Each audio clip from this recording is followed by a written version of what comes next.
Salibonani lonke elisilaleleyo endaweni ezithiyeneyo. Ngalesi sikhathi siyathaba ukuthi singene kusifundo salamhlanje singaphansi kwesihloko esithi sona ukufakaza okufuqwa ngumoya oyingcwele. Mina engikhulumayo nguPastor L Chuma. Engilabo lamhlanje abafundisi bazaziveza. Siqala ngongapha esandleni sami sokudla. Salibonani balaleli lababukela endaweni ezitshiyeneyo. Siyalamukela njalo esifundweni sanamhlanje. Igama ngumfundisi uLungile Sitsha. Salibonani babukeli labalaleli lonke lisendaweni ezitshiyeneyo. Siyalamukela kusona isifundo sakuyona liviki esesihlanu. Igama ngumfundisi uIvan Siziba. Singangeni kusifundo salamhlanje sizacela umfundisi uSiziba asikhulekele. Asikhulekenini lani lapha likhona lingahlanganyela lathi emthandazweni. Babo sezulwini siyabonga ithuba oseboleke lona ukubana singene kusona isifundo lapha esikhangela khona Nkosi ukusebenza sifuqwa sinjalo sithunganyelwa ngumoya ingcwele. Sengathi ungavula ingqondo zethu usiphe ukuhlakanipha lokuzwisisa lokubambisisa ilizwi lakho ngoJesu siyakhuleka. Amen. Amen. Lamhla sikhangela ingxenye edlalwa ngumoya ingcwele ekufakazeleni uJesu. Isihloko njengona sengike ngatsho sithi sona ukufakaza okufuqwa ngumoya ingcwele. Ngaphansi kwesihloko lesi kulezihlokwana ezithile uJesu lesithembiso sika moya ingcwele.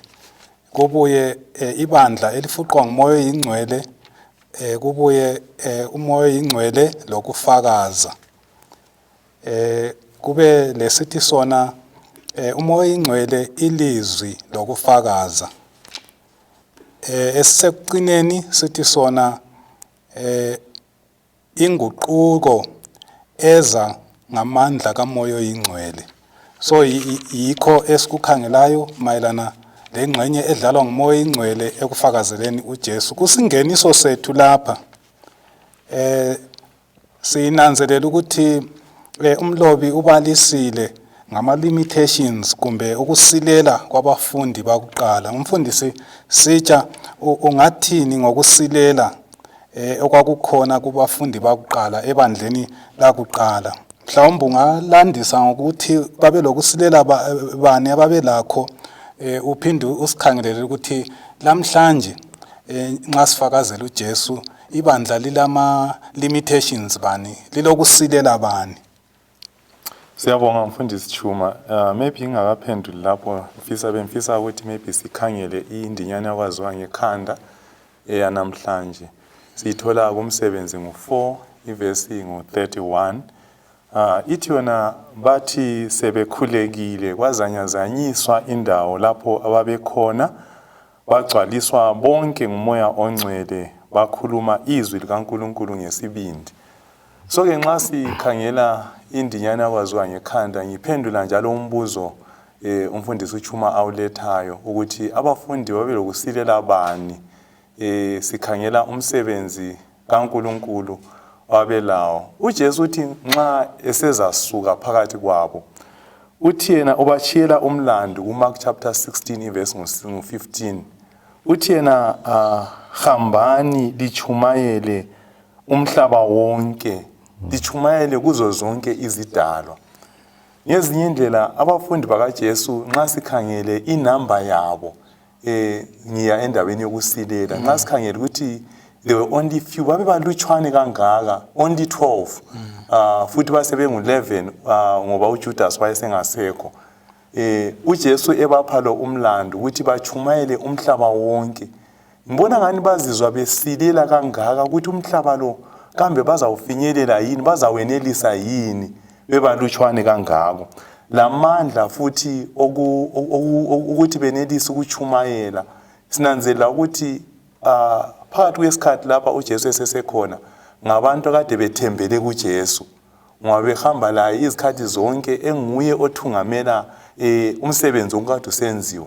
So nxa sebachiyela lo umlando ukuthi kabachumayele umhlaba wonke, ngibona bezizwa besilela kakhulu bengenelisi ukuthi bawenze. Kodwa ukuncedisa kwalo njalo sanenze ukuthi abafundi bakaJesu baba lesikhathi lapho uJesu abanika khona isiqiniselo abe sithi yena lanxa bengani bazizwa besilela uthi yena hlalani ngoba lizakwamukela umoya nxa selamukele umoya lizakwenza ke umsebenzi lo engilitshiyele wona so bazizwa besilela kodwa uJesu wabanika isiqiniselo sokuthi ngamandla kaMoya oNgcwele bazawuphelelisa lo umsebenzi. Siyabonga mfundisi Siziba. Mhlawumbe kukhona ongakutsho ngokusilela kwabafundi bakaJesu ubususigcwalisela ngokuthi mhlawumbe kuyini okunanzelelayo ukuthi siyakudinga namhlanje njengebandla ukuze senelise ukufeza lolu thumo uJesu asinike lona lokuhambisa ivangeli. Ngiyabonga mfundisi. Sizananzela ukuthi abafundi laba beqalisa umsebenzi wabo uJesu ayebaphe wona babe balutshwane kangaka. Ama-numbers abo bayemancane babe balutshwane njalo izinto ababelazo zokusebenzisa zazinlutshwane futhi kakhulu. Babe ngela izinto esilazo ensukwini zanamuhla. Izimota thina silazo ezokuthi singagijima sigcwala indawo yonke. Ilanga lisiyatshona namhla ungabe usefolosi ungabe useBaitbridge ungabe usugcwele indawo yonke kodwa bona umganga omnengi omunye babe uhamba ngezinyawo. Babe ngela okuhambisa silakho. Kwakungekho futhi omakhala ekhukhwini asebekhona namuhla kulula levangeli siyalihambisa la ngamakhala ekhukhwini siyalihambisa la ngayo yonke technology enjani esikhona. Ngezinye indlela ama resources esesilawo izinto esesilazo namuhla bona babe ngelazo njalo lokufunda osekukhona namuhla babe ngelakho ukufunda okuya ngaphi abafundi laba. Kodwa into enhle ngakho ukubana babe loNkulunkulu lamandla owayebathuma njalo ezabapha amandla abaqinisa ukuthi umsebenzi uhambe phambili. Kuyabathembisa lapha esithi hlalani lilinde eJerusalem nxa umoya oNgcwele sefikile lizakuba ngobufakazi bami. So ababelakho okwakusedlula zonke izinto umoya oNgcwele. Lanxa babengela izinto zonke lezi thina esilazo umoya oNgcwele wayezafeza umsebenzi uphele indawo yonke. Thina ingxenye kade esuhluphe singabe silalo izinto silazo kodwa ingxenye umoya oNgcwele asihambi lo moya oNgcwele ukuthi umsebenzi uhambe phambili. Ukhona ebandleni yebo kodwa ingxenye umoya oNgcwele asimvumeli ukuthi asisebenzise ngendlela asebenzisa ngayo laba bafundi nxa babeqalisa umsebenzi. Manje umsebenzi kaMoya oNgcwele uvele wona uyini? Kuyini ingxenye uMoya oNgcwele ayidlalayo ekufakazeleni uJesu? Njalo singenza njani ukuthi lowo Moya oNgcwele aphathisane lathi? Mfundisi Sitsha. Ngiyabonga mfundisi. Sinanzela ukuthi umsebenzi kaMoya oNgcwele ngingathi mina minengi, right? Umoya oNgcwele ulendlela eziningi ancedisana ngayo lathi njengabafakazi bakaJesu. Ungaya kuJohn chapter 16 verse 7. uJesu uthi yena nxa ekhuluma labafundi bakhe uthi yena kulilungile lina ukuthi ngihambe ukuze lamkeliswe kumbe ngithumele umsizi. Umsizi ayekhuluma ngaye iba lesetshenziswa kuthiwa the helper ngesilungu. Umsizi ayekhuluma ngaye ngumoya oNgcwele. Ngezinye indlela umoya oNgcwele uza phakathi kwabafundi njengomsizi okubancedisa emsebenzini wokufakaza. So ukuphendula umbuzo wakho ngathi mina kokuqala umoya oNgcwele nguye osebenza lathi. Ibala esetshenziswa lapha nxa ungaya ngale kuGreek libala elithi parakletos elisho umuntu oncedisa alongside, umuntu ohamba lawe.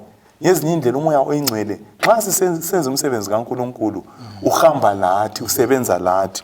Okwesibili umoya oNgcwele akwenzayo empilweni zethu. uJesu uthi yena kuJohn chapter 15 verse 26 lo 27 uthi yena umoya oNgcwele nxa esefikile uzafakaza ngami, right? Uzafakaza ngami. Ngezinye indlela umoya oNgcwele ufakaza ngoJesu. Thina kasikwazi ukufakaza ngoba uJesu esikhuluma ngaye kasimazi. Kodwa okwenza senelisa ukufakaza ngumoya oNgcwele osebenza lathi.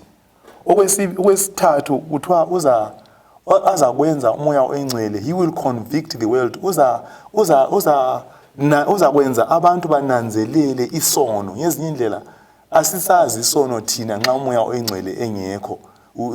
Ingqondo zethu vele ziyeme esonweni, ingqondo zethu zilangathele esonweni. So umoya oyingcwele nguye osincedisayo ukuthi sibone isono njengesono. Yikho engakutsho ngomsebenzi kamoya oyingcwele. Bese sisenyanya isono. Yes. Sibone ububi besono, the sinfulness of sin. Right. Usenyanye, usibalekele. Angazi lapha nginanzelela ukuthi ekucineni kwesahluko laphana kuthi umoya oyingcwele uyasebenza lathi ukuthi sithi glorify Jesus, ukuphakamisela udumo kuJesu. Kuyenzakala yini ukuthi umuntu achumayele, afundise, enze zonke izinto ekufakazeleni uJesu, kodwa yena injongo yakhe kungasikho kuphakamisa uJesu, mhlawumbe kuyikuphakamisela khibizo? Uthini siziba ngalokho? Okay, ngiyabonga mfundisi. Njoba kuthi ukuthi umsebenzi kamoya oyingcwele ngokufakaza ngoJesu, ngokusincedisa ukuthi sifakaze ngoJesu. Kazi khulumeli yena, kodwa ukhuluma ukhombisa abantu ngaphi? KuKristu. Njalo uyasincedisa ukuthi sidonsele abantu ngaphi? kuJesu. Uyasincedisa ukuthi sidonsele abantu bonke singabafinyelela sibadonsele kuJesu. Sekuzifika esigabeni lapho esingena khona ukuthi ukufakaza ke i-witnessing simple ikusebenza lo moya oyingcwele ukudumisa uKristu. Umoya oyingcwele usikhomba kuJesu. Kuthi ukuthi nxa umoya oyingcwele ehamba eceleni kwethu esithungamela ukuthi singene lapho kufanele singene khona, singakhulumi ngathi, singakhulumi ngokwethu, kodwa sikhuluma ngoJesu. So kusitsho ukuthi ekufakazeni kwethu, ekuchumayeleni kwethu, okufanele ukuthi abe mqoka, abe yindaba, abe ingxoxo yokuchumayela ngoJesu. Kuyenzakala nje okusitsho umfundisi ukuthi abantu ezikhathini eziningi bayamfaka uKristu eceleni, bazikhulumele bona ngokwabo lezinto eziqondana labantu, kodwa iwundlu liswelakale phakathi kokuchumayela kwabo. Liswelakale nxa ungacabanga nanguyana uAbrahama lo mntana Isaac bayakhwela baye entabeni. Nxa sekwenziwe konke, umfana uyambuza uyise uthi baba konke sekuright, konke sekulungile, pho iwundlu lingaphi? Liyadingakala liswelakala iwundlu kakhulu ekuchumayeleni kwabantu abaningi. Ake ngiphi isibonelelo ukuthi kwesinye isikhathi sile commercial gospel esikhona esigcwele indawo eziningi. Abantu abaningi bayakholisa ukuthi benza imali nje kuphela ngelizwi likaNkulunkulu. Kufocus ezintweni eziningi ezijiyeneyo, kodwa kungekho uJesu engekho phakathi kwakho. Kuyavuma sibili umuntu uyenelisa ukuthi aphe ulutho engathandi for charity. Abantu bayenza ama charity things apho ulutho engelathando, kodwa kunzima ukuba le connection noJesu ungafakazi ngoJesu. Abaningi bayakwenza, bayakhuluma, benza ivangeli labo bengaqelanga kuKristu, kodwa begcile kibo lezi zinto eziningi ezijiyeneyo. Kodwa abantu baphenduke. Kuyenzakala silutho abantu baphenduke, babhaphathizwe, basindiswe. Mhlawumbe uJudas wayengomunye wabafundi abangu-12. Engazibophela inyaka ukholwa ukuthi bakhona abachunyayezwa nguye. Kakhulu. Abazaba khona embusweni wezulu. So kuthi ukuthi kuyenzakala ukuthi even ule njongo ezimbi ngenxa yomusa kaNkulunkulu, uNkulunkulu asindisa abantu. But wena usale. So lapho umoya oyingcwele kuthiwa nxa esesebenza udumo luya kuNkulunkulu. Lithini ngebandla lalamhlanje? Nginanzelela ukuthi ibandla lasendulo kukhanya laligcwele ngomoya, lalifuqwa ngumoya. Lalithemba umoya oyingcwele. Angazi ibandla lalamhlanje nxa ulikhangele ulibona sibili lithembe umoya oyingcwele. Ubona njani? Nxa sinanzelela ibandla lasendulo njengoba usitsho, ibandla labapostoli, libandla elalifuqwa ngumoya. Konke ababekwenza, ungaya kumsebenzi ngo-1 lo 2, sinanzelela ukuthi vele ibandla labapostoli libandla elaligxile elizwini kaNkulunkulu kokuqala. Kwesibili laliyeme kumoya oyingcwele ekusebenzeni kwalo. Nxa sikhangela ke ibandla lethu kulezi insuku zama ukuqhathanisa kangifisi ukuthi ngithi mina ibandla kalilaye umoya oyingcwele. Ukhona umoya oyingcwele kodwa usebenza ngama-individuals. Njengoba vele ngitsho lasebandleni le-New Testament, umoya oyingcwele wasebenza ngama-individuals ayiwo ayebumba ibandla. Unfortunately, umumo esikiwo khathesi, ibandla lethu selikhule kangaka ukuthi nxa ngikhuluma ngebandla ngikutsholo wonke umuntu ongumKristu ovuma igama likaKristu, angithi ubumba ibandla likaNkulunkulu, angithi right. Nxa kunjalo kusibisela futhi endabeni esikhulume ngayo khunye ngifuna sizibala phana ukuthi abantu baningi ababiza igama likaKristu kube kanti ke abanye baye belenjongo zabo. Unlike ibandla le-New Testament, ibandla le-New Testament babona bemoya munye lokusebenza kwabo. Nxa ungakumsebenzi ngo-2 verse ngo-41 sinanzela izimanga ezalandela amandla kamoya oyingcwele ezazisenzakala ekusebenzeni kwabo. Number 1, baba munye. Number 2, bakhuleka.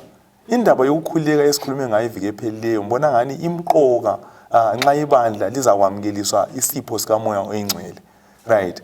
Sebekhulekile basebenza ngamandla amangalisayo. Kuthiwa khona ngosuku olulodwa kwaphenduka abantu abazinkulungwane ezintathu emveni kokubana uPetro echumayele.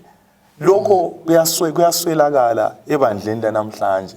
Silabantu abedlula angikwazi izigidi ezingaki abangachunyayezwa abamdingayo uJesu, abangachunyayezwa baphenduke, kodwa angazi njengoba sithi ukuthi engxenye umoya oyingcwele uyasilela ebandleni lanamhlanje, ebantwini abakholwayo okudingakalayo kibo ukuthi umoya oyingcwele asebenze ezimpilweni zabo njalo athungamele ukusebenza kwabo. Ngibona ngani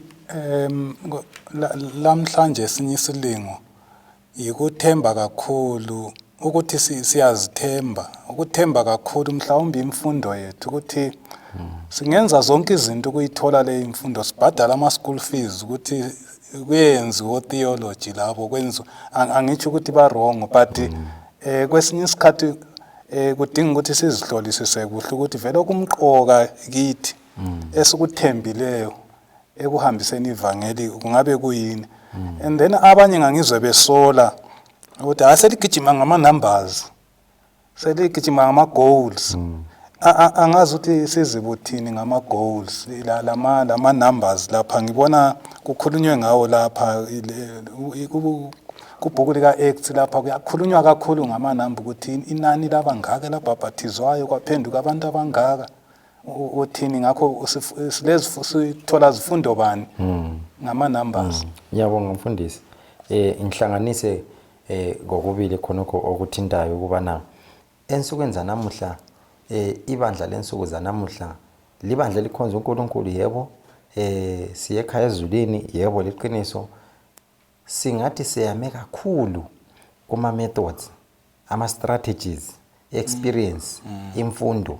Amasemini esilawo ayethusa amangalisa. Amavika agadane landelana sibumba ama methods, sibumba ama strategy. Angazi ukuthi ibandla leli le testament elitsha leli abantu laba babe lama strategy lama methods anjengawethu. Kodwa khanya ngathi umoya ingcwele phosa ungalikhangela ibhuku leli lemsebenzi ungaphosa uthi hayi uliphi isihloko sokuthi imisebenzi kamoya ingcwele, ungathi imisebenzi yabapostoli ngendlela umoya ingcwele ayisebenza ngayo.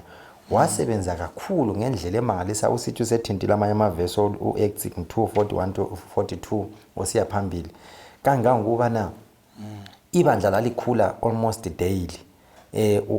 Usitshayisana kwenye indawo uPetro esukume echumayela 3000 abantu baphenduka, uthola ibandla likhula nge-5000. uthola nxa ubala ibhuku lonke uze uyefika ekucineni kuze kufike lapho okungasakhulunywa ngama-numbers, osokukhulunywa ngokubana amabandla ayesebunjwa, amabandla ayesehlanyelwa, amabandla.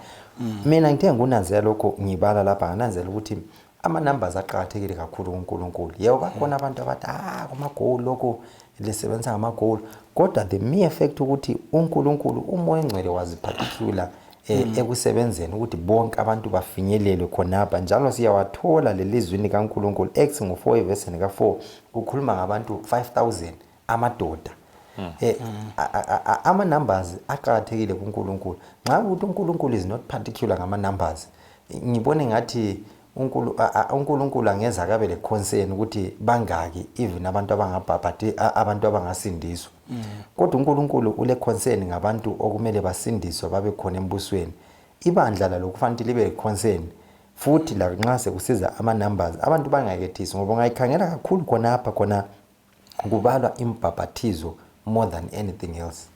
So kuthi ukuthi nxa siqhakathekisa imali size siyireceipt ingashota awuba kukhalela kakhulu ukuthi lethe awulokhuzanga ucina uchargewa ngenxa yokuthi imali zangona kazikwananga bese kusithi abantu bese kuphonga ukuthi hayi akusoze akulandaba leyani indoda leyani umele usilwana owananzela ukuthi izimvu zakhe zingu99 wayezibalile so kuthi ukuthi nxa kuyikuthi abantu baqhakathekile njengemali kumele babalwe ubonakala ukuthi kubhabhathizwa abangaka abaphendukileyo baze baqanjwe ngamabizo mhlawumbe sitsha sorry ubamba umlomo usinxa singakhangela even umuntu la nxa esemsebenzini akula muntu ongathi inyanga yokuqala angaphiwa $5 ade ababone kulungile ngenyanga elandelayo aphiwa $11 ade hayi ukuthi lako babone kulungile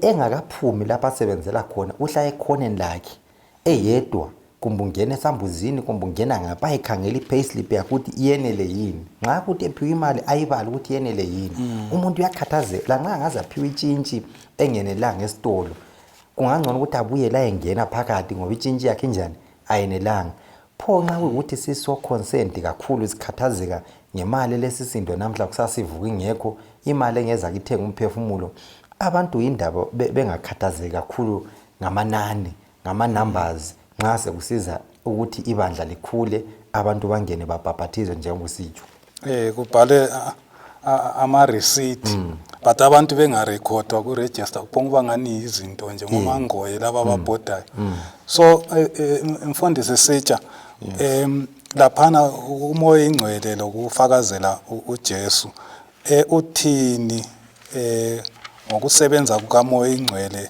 lapho sifakazela uJesu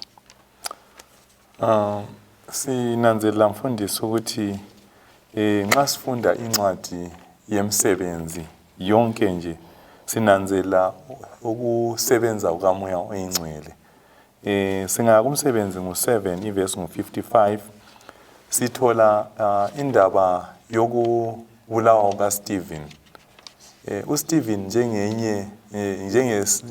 njengomunye wabafundi bakaJesu owafakazela uJesu wafakaza ngoJesu simthola efika esigabeni lapho abantu belwisana laye ngenxa yokufakaza kwakhe kodwa into engifuna ukuyi-underline laphana ukuthi lanxa wayesesifa kuthiwa khona wayegcwele ngomoya oyingcwele he was filled with the Holy Ghost angithi right ungafuthi kumsebenzi ngo8 verse ngo29 sinanzelela futhi uPhilip uPhilip nxa wayeyisebenzi sikaNkulunkulu kumbe wayengumfakazi kaNkulunkulu kumbe kaJesu angithi sinanzela ukuthi uyalalela ilizwi likamoya oyingcwele nxa wayemtshela ukuthi awuhambe usondele laphana kunduna yeTopiya uyazama ukuthi aqedisise kodwa kaqedisisi osondela Philip wenze njani umchazisele kuthiwa nxa uPhilip wayesondela wathola ukuthi indoda le yayifunda encwadini kaIsaiah kodwa yayingaqedisisi so ngomoya oyingcwele ekhulumisana lo Philip wenelisa ukuthi asondele eduze ancedisane laye unganjalo kumsebenzi ngo15 verse ngo28 lo 29 sinanzelela futhi ukuthi abafundi bakaJesu nxa babechumayela abanjengabo Paul and so forth babelalela umoya oyingcwele wayebatshela ukuthi hayi lapha lingahambi la lapha hambani la like ungananzela uPaul nxa babese Asia kuthiwa umoya oyingcwele wanyenyeza wathi yena lapha lingangeni lanxa babetshise ukuthi bafuna ukungena bayefakaza kodwa umoya oyingcwele wabalela wathi lapha lingangeni eAsia lingangeni futhi eBithinia lapha angithi dlulelani phambili bathe sebedlule phambili umoya oyingcwele wathi hambani eMacedonia yikho lapho kumele liye khona. So ngizama ukuthi ngizwisise ukuthi thina siyamuzwa yini umoya oyingcwele nxa ekhuluma kithi namhlanje, uyakhuluma yini lathi ukuthi sisebenze njani. Sometimes yobuchilo mfundisi sebenza ama strategies ethu njengabantu lolwazi lenhlakanipho yethu ukuthi hayi ingxenye ngakwenza so kuza kuba so kuze sibhabhathiza abantu abaningi kumele senze so, kasilaleli umoya oyingcwele. So maybe okuphuma kulesi sifundo ukuthi kumele sike sikhuleke silaleli umoya oyingcwele ukuthi uthini ufuna sisebenze njani, ingxenye singenza njalo umsebenzi kaNkulunkulu uzabalula. Bengifuna ukuthi ngigcizelele kulokho okukhulumileyo.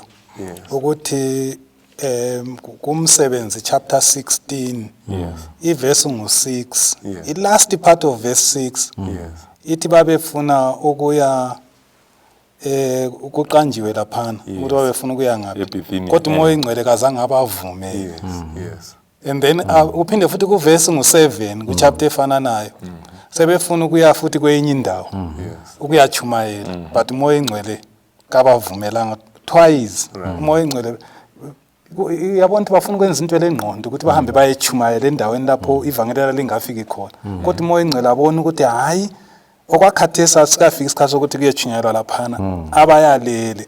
So angazi ukuthi sibili ibandla lalamhlanje liyalalela sibili ukuthi umoya ingcwele uthi usetshenzwe njani njalo kuchunyayezwe bani. So ngiyananzelela ukuthi okugcizelwayo ukuthi kuyadingakala ukuthi simlalele simuze umoya ingcwele. Kanti manje ibandla lingenza njani ukuthi lenelise ukuthi limuzwe umoya ingcwele nxa ekhuluma? Ebantwini laba mfundisi, umoya ingcwele wathungamela abafundisi laba ukubana baye ebantwini asebelambele anjalo asebelungele ukwamukela iqiniso. Ngakhumbula esifundweni lesane sasifunda esedlule esemaviki amabili apheleyo ukubana uJesu uqala athumele ubaba lwana wayekhitshwa amadimoni weDecapolis athi hamba. Wayekwazi uJesu ukuthi ubaba lo umsebenzi azafika wenze uzancedisa ukuthi nxa uJesu esephenduke sebuya labafundi bakhe inhliziyo zabantu laba ziyabe sezibuthakathaka. Ngizama ukuthi lapha ngiphume lo mcabango ukuthi umoya ingcwele nguye abekwazi ukuthi inhliziyo zabantu sezivulekile seziready ukuthi zinjani sezingamukela iqiniso. Njalo umoya ingcwele futhi nguye olungisisa inhliziyo zabantu singakafiki thina ukubana siyefakaza ilizwi likaNkulunkulu. Wayevula njalo futhi uyavula iminyango thina esingeza ke siyivule esingeza ke sicabangela ukuthi ngavuleka. Yikho kwenza ukuthi ibandla leli likhanye liphumelela kakhulu ngoba bahlala balalela ilizwi likaNkulunkulu. Hlala nini lilindele umoya ingcwele, nxa esefikile umoya ingcwele uzalithungamela uzalikhokhela. Uhlupho esingabe silalo yikho kwesinye isikhathi even ama effort esiwenzayo uthola ukuthi ingxenye kuchithwa imali enkulu emangalisayo kuyephuma abantu oyedwa ababili. Ezinye indawo kuthiwe zilukhuni, ezinye indawo kuthiwe zinzima, abantu bathatha amaviki amathathu bechitha izimali kwadinga umchumayelo vele eSouth Africa evela ngaphi kwenziwa ama strategy lama methods. Kwesinye isikhathi singene ezindaweni umoya ingcwele angachonga ukuthi singene kizo.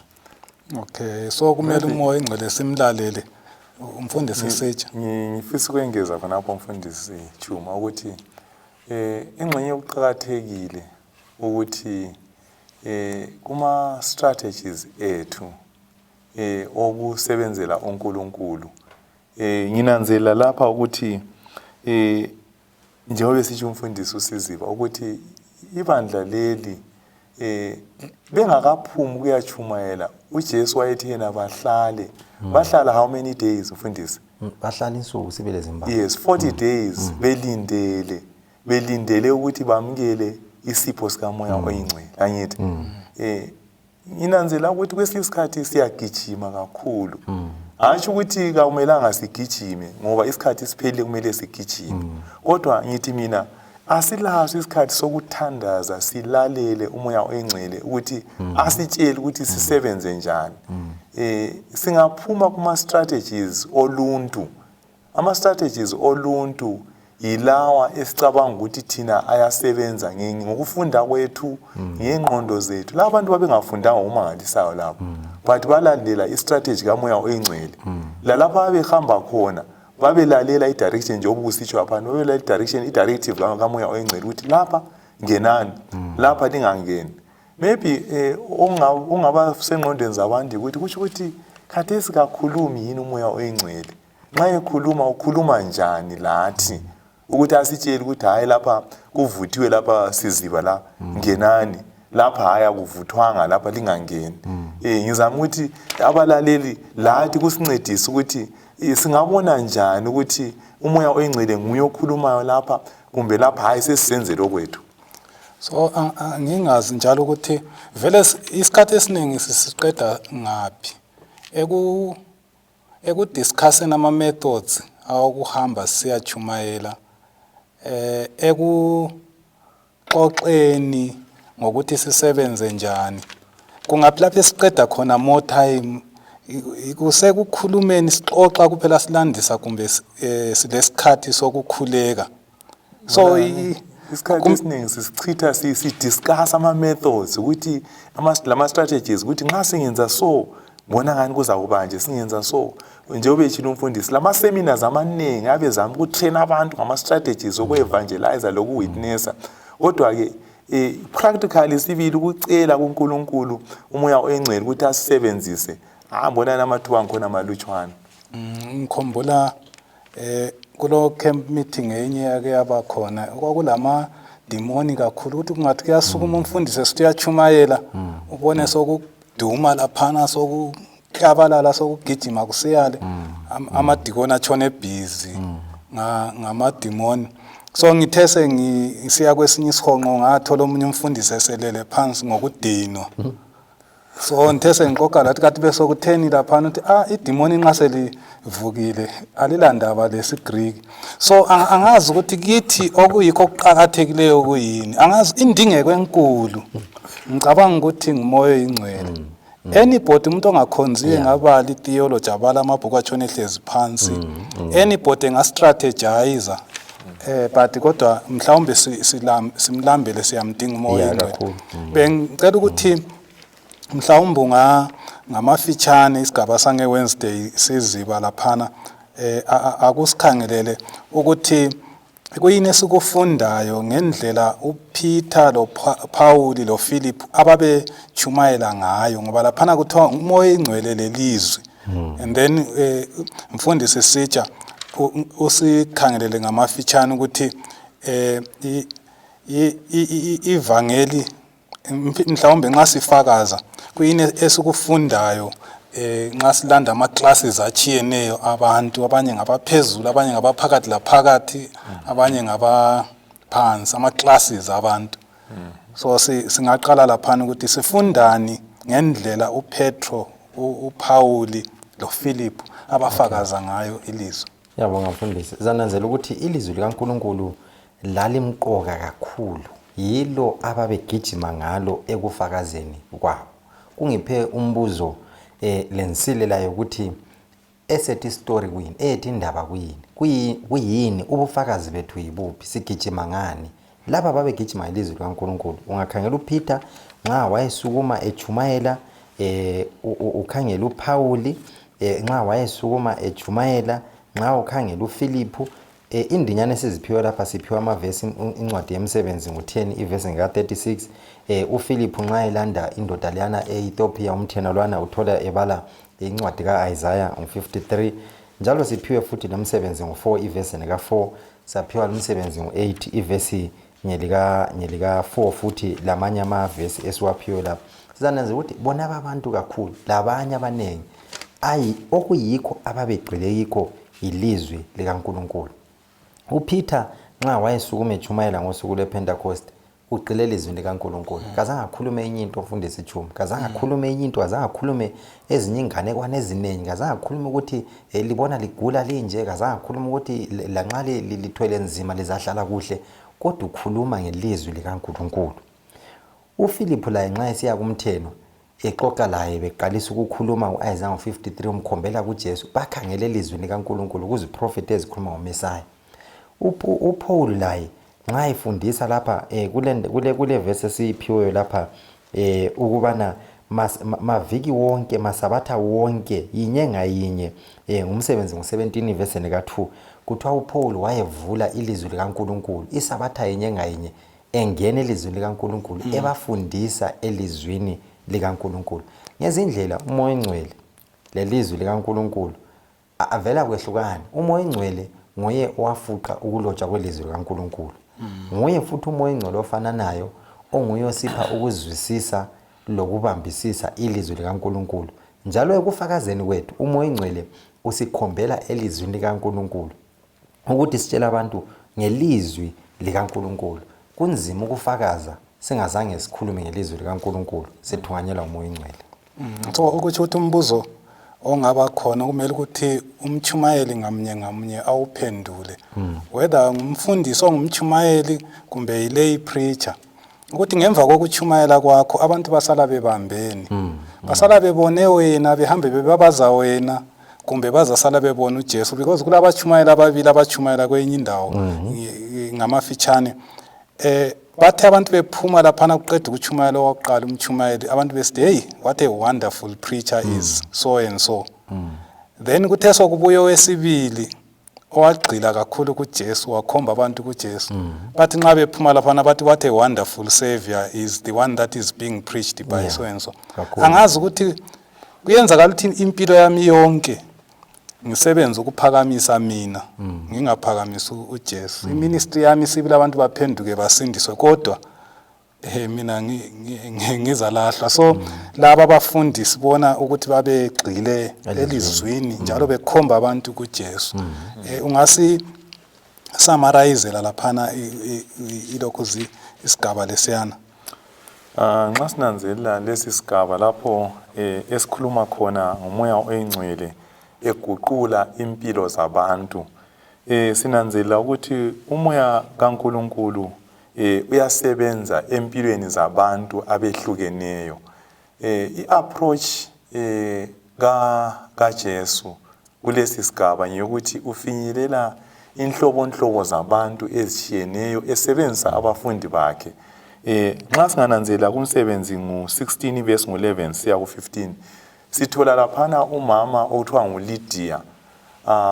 Kuthiwa wayengu-business woman, wayengumama wayelamabhizimusi, njalo engumuntu wayephakeme esigabeni. Kodwa ngemveni kokubana esezwile ilizwi, kuthiwa yena lendlu yakhe wabhaphathizwa. Ngezinye indlela kabhaphathizwanga yena yedwa. So ipoint yokuqala engifisa ukuyiveza lapha ukuthi uNkulunkulu uyathola abantu belapha abakhona. Lokho esingathi thina ku-theology redemption and rift. uNkulunkulu uyakufumana lapho khona, akususe akuse lapha afisa ukuthi ube khona. Yikho kwenzakala kulumama. Umthola ebhizi ngamabhizinisi akhe. Lanxa yebo ilizwi wayelikhwabitha, kodwa simthola esiba sesigabeni sokuphenduka kunye lendlu yakhe. Okwesibili, umsebenzi 16 khona phana futhi verse ngo-23 siya ku-24 sithola uPaul lo Silas besejele lapha ngithi kuthiwa bebotshiwe benjalo bahlabelela bachumayela kwaze kwaba lokuzamazama ngithi amaketana akhululeka. Sithola laphana lo owayelinde ejele owayenguye uGajela ngithi simthola esefisa ukuthi asefuna ukuzibulala ngenxa yokwesaba ukuthi kuzathuyeke labantu baphunyuka. Kodwa uPaul abithi no, ungenzi njalo, ungazibulali, sikhona. Kwaze kwasa bekhona ejele. Lanxa babekhululekile ukuthi bangazihambela, ufike esigabeni sokuthi abuze ukuthi manje ngenzeni, what shall I do, ngenzeni ukuthi ngisindiswe. So ngomunye umuntu lo abamfinyelelayo ngithi umsebenzi kamoya oyingcwele. Sibese sithola indoda kuthiwa nguDionysius laphana, layo futhi simthola eAthens. Simthola engumuntu osesigabeni esikhulu ophakemeyo, engumthungameli wesigaba ngithi, kodwa ilizwi liyamfinyelela la yabe sephenduka ngokufananayo.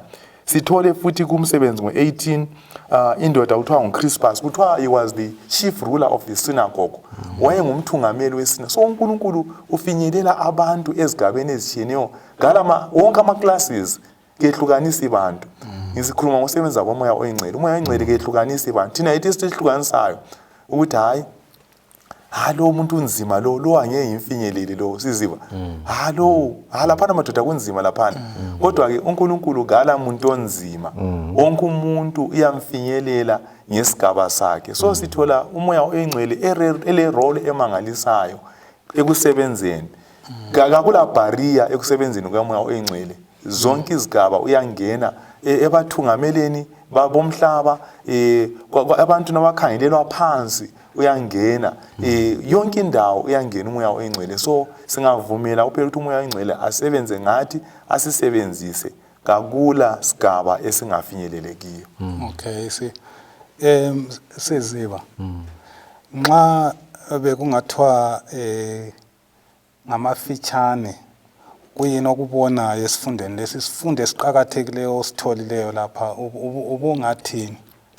Ngamafitshane mfundisi engingakutsho ukuthi nxa ukusebenza kwethu nxa ukuvangela kwethu kuzaba lemphumela ebalulekileyo emqoka eyadonsela abantu kuKristu bagxile futhi elizwini likaNkulunkulu nxa kuzakhanya esikwenzayo kumele silinde umoya oyingcwele asithungamele akula bufakazi akula kusebenzela uNkulunkulu okubalulekileyo umoya oyingcwele engekho isifundo engisitholayo lapha ngamafitshane kubana asingeza ke sisebenza singeza ke sifakaze sigijima phambi kwamoya oyingcwele kumbe sisebenze umoya oyingcwele engekho. Okay sitsha mfundisi sitsha utholani lapha silongathi wena yi-gist ye message kulesi sifundo salamhlanje? Ngamafitshane mfundisi engingakutsho kulesi sifundo sanamhlanje ukuthi okumqoka okuqhakathekileyo kumele sikunanzelele njengamaKristu ukuthi sisebenza lo moya oyingcwele we are cooperating with the Holy Spirit ngezinye indlela umsebenzi lo kasowethu thina we have been invited ngokwethu ngoba yithu kumele siwenze but enza mukutsho ukuthi umoya oyingcwele nguyomela ahambe phambili thina sibe sesisebenza laye umoya oyingcwele nxa singenza njalo umoya oyingcwele kuthiwa khona nguyohamba phambili ancibilikise inhliziyo zabantu azilungiselele ukwamukela ivangeli kumbe lo bufakazi siza ngabo so ngamafitshane ngathi mina isifundo saliviki besijonge ukuthi sisincedise njengabafakazi bakaJesu ukuthi sinanzelele ukuthi singagijimi ngeyethu inhlakanipho singagijimi ngolwazi lwethu kodwa sivume ukulalela umoya oyingcwele ethungamela emsebenzini wona lo kufakaza. Okay siyabonga kuthi ukuthi umoya oyingcwele nguyokwaziyo okumele kwenziwe at any given time Right. njalo nxa kuyikuthi nguyokwaziyo ukuthi khathesi kumele kuchunyayezwe bani kumele ukuthi avunyelwe ukuthi athungamele njalo lathi kumele simuzwe ekhuluma lathi nxa besikade sifunda isifundo lesi salamhlanje mina into ebilokhu ikhona kimi ukuthi nginanzelela ukuthi ngesikhathi salamhlanje silezinye izinto oPetro laboPeter ababengelazo kwakungelama aeroplanes ngalesana sikhathi kwakungelazimota kwakungelazitimela kwakungela indlela zokuhamba esilazo namhlanje silakho konke silobulembu and i-internet ikho kuthiwa ibulembu sile internet yayingekho laphana silama cellphone ngiyakwanisa ukuthi ngizithathe ntshumayela ngithumezele omunye umuntu khathesi eAmerica azwe intshumayelo yami konke khonokho kwakungekho akucabanga ukuthi alubana ngezinto zonke lezi esilazo nxa singamdinga umoya oyingcwele